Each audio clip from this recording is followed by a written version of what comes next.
You only have 300 seconds to talk about Lightlark by Aster. Wait! How are we going to talk about character setting, writing style, and give our rating without giving any spoilers in just 5 minutes? It won't be that difficult. Now, before we begin, this book has a scene of sexual nature. If it was a movie or a TV show, it'd be like PG-13, TV-14, but kind of pushing it. You know what's going on, but it's vague. Yes. And if you'd like to support Kiwi and the Bird, feel free to join us on Patreon or Venmo, where we are both at Kiwi and the Bird. Thank you. We appreciate it. Yes, thank you very much. And our 5-minute book recommendation for Lightlark begins now. Except for our synopsis. Except for our synopsis. Except for the synopsis, we don't count that. We do not count the synopsis because us trying to read fast would be just scary. Also, it takes us a little bit to come up with it, so, like, give us props. Here is the synopsis for Lightlark. That was a little slurred, but you know what I mean. From the day Isla Crown was born, she has done 2 things. Train for the Centennial to save her people, and hide a secret that might doom them. Weakness is unacceptable, especially under the eyes of the 6 rulers competing alongside her. All of them have one goal: to break their curses and gain unfathomable power. Channeling Palpatine right there. But after 400 years of failed attempts, desperation is at its highest in this competition.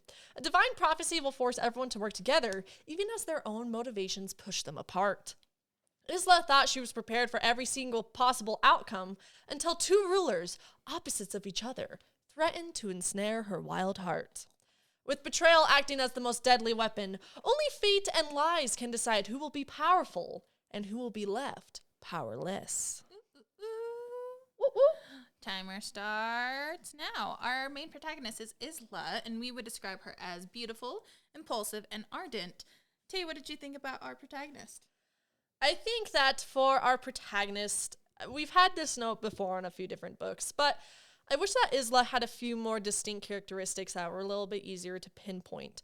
I think if she's a character who's kind of a chameleon personality-wise, then I think that having that be a little more laid into could have been that distinct trait to show that she's strategic, to show that she really has to morph in order to survive and things. But I think that generally there just wasn't enough of clarity in that regard for me to kind of feel I knew who she really is deep inside. But what about you? I straight up didn't like her. To say it shortly, she is my least favorite female protagonist to date. And that's all I'm going to say on that. It's concise. Now, our second character is Grimshaw. We describe him as dark, flirty, and mysterious. Keimi, what did you think about our grim boy? He was creepy. Like, he wasn't there enough in the story for me to actually know him and actually get a grasp on his character. I think that is kind of being saved for the sequel, but he needed to have more of a presence. I will say, you did say this previously, but he did have a mysterious side, and I think that was one of the only things that was done well with his character. He does certainly have that mysterious factor where you're like, ooh, why is he doing this? Why is he doing that? And so that question, I think, definitely keeps you going with him. I think that I wish that for kind of the agelessness that he has and that other characters in the story has, I wish his presence had a little bit more immensity to kind of display that. He's been in power for a long time. I want to feel that. I want to feel that cunning. I want to feel that, oh, I'm getting to know him, but can I truly trust him? Yeah. And so I wanted that. I wanted to be scared a little of my own heart. Our next character is Oro, or Oro, for all of you other people. Or Owo, if you can't say R's like me. We would describe him as uptight, golden-hearted, and genuine. Tay, what do you think about him? I thought Oro was probably my favorite character in the story because I felt like he was the most defined. I felt like he had the most presence. I could really recognize him. I could really recognize his traits. Like I could, off the top of my head, name several that define his personality. And so I was like, good job, bro. Yeah. I agree. Oro was definitely my favorite of the 3. I understood his character a lot more. I saw his place in the story a lot more. And I will say, I wish his background made more sense. That is one thing where I was that That might be a little nitpicky. I'll admit.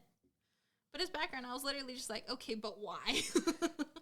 But overall, I did like his character, and I think he was the highlight of the story. Did you say highlight because he's kind of a golden boy? Oh, maybe. Oh. Now, this story takes majorly on the island of Lightlark, the famed grounds for the Centennial competition. Once a Pangea... Sorry, I'm just going to let Pangea sit in the air for a second. Yeah. Because it's a fun word. Yeah. The island has since been split into 6 separate lands, representing each group of people. Keimi, what did you think about our main setting, Lightlark? You know what, Tay? I'm actually going to mix our setting and our writing style all in one.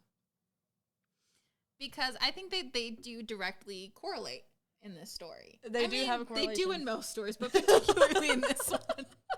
It's that I should have really loved it. I should have really loved this story and this setting, particularly because I love world building. It's my thing. But because the author's writing style was so disjointed and so clipped for me, it was so difficult for me to grasp the story or for it to leave the page for me. And in my head, I had so many other ideas of how this story could have worked, or like how the world building could have done this and this and this, and none of it was done. So that was very frustrating for me. I did like how he said leave the page. That was a good way just to describe books in general. With that, I think with the setting, I thought it was unique that the setting were islands, because I felt like that hadn't been done in a fantasy story. That wasn't our timer. Anyways, you know what I mean, the piratey vibes. Pirates. Oh, like sea, like at the sea, and the pirates and mermaids. And yeah, gotcha. And so I liked that it was unique in that aspect. I think that with the setting and the writing style, I think that the order in which things were relayed, I think it was hard for my mind to comprehend. I wish information would have been layered up so that it was compounding on each other and continuously growing my understanding, rather than I felt like things were kind of thrown at me and I couldn't quite process either it as just one piece or as a whole. So with that was probably one of the harder aspects of the story. Yeah. But our last section, our rating, Tay, on a scale of 1 to 7, 1 being literal trash and 7 being fangirl mania, what are you gonna give Lightlark by Alex Aster? We've said, we do like the premise of the story. I do like the premise of the story. Yes. It does have the high stakes, the deadly competition. It has a love triangle. I hope that's not spoilery. Spoiler. I mean, we already mentioned the 2 love interests, so at this True. point, if it is that's what you're going in for. And so I think it had the right pieces. I just think I had a hard time seeing the pieces being put together. Yeah. And so I do wish there was a little bit more connection between each aspect of the story. I think that would have helped to enhance it. So with that, I'm going to give this story a 3.5, which is between a to be or not to be and a page turner. But what about you? I'm meaner. I saw the potential in the world building for the story, and I saw the potential for the characters, but none of it met my expectations, and it took me 3 different tries to try to read this book. So with the note of seeing the potential, but also my dislike for much of it, I'm going to give it a straight 3, which is just a to be or not to be. I won't give it any lower. Promise, even in the future. Because future Keimi. Future Keimi gets mean. But thank you so much for joining us on today's 5-minute recommendation. Check out our full 15-minute recommendation on Kiwi and the Bird podcast. Also, be sure to follow us on Instagram. Or sorry, that was supposed to be on social media, but Instagram is a part of that. One of them. Instagram, TikTok, Twitter, and more. We go by @Kiwi and the Bird, so give us a follow. We love it. Yeah. We'll love you. Do you want to be loved? Follow us. We'll love you. Join us for our next episode where we discuss Lightlark in full detail. And remember, like a library, at Kiwi the Bird, we will love you.